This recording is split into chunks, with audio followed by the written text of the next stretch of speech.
nga dosjet, personazhet që kanë qenë, duke se ajo është bërë kryefjalë më shumë se çështja Balluku.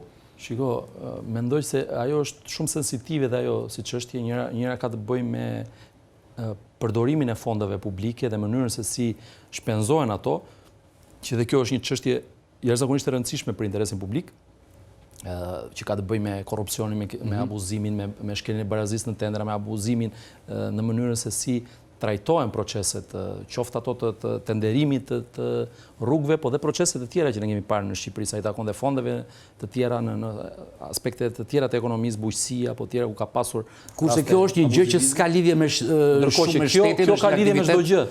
Ndërkohë që kjo ka lidhje me pjesa kryesore flas.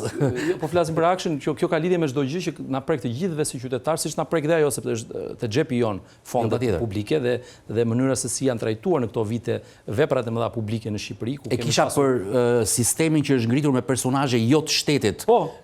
Por që kanë funksion gjithçka asetet të shtetit në dorë. Kjo është alarmante, mendoj unë, dhe ky është një moment deciziv sa i takon zhvillimeve të mëvonshme dhe të ardhshme për konsolidimin e institucioneve të shtetit së drejtës në Shqipëri. Është një moment deciziv. Pra ky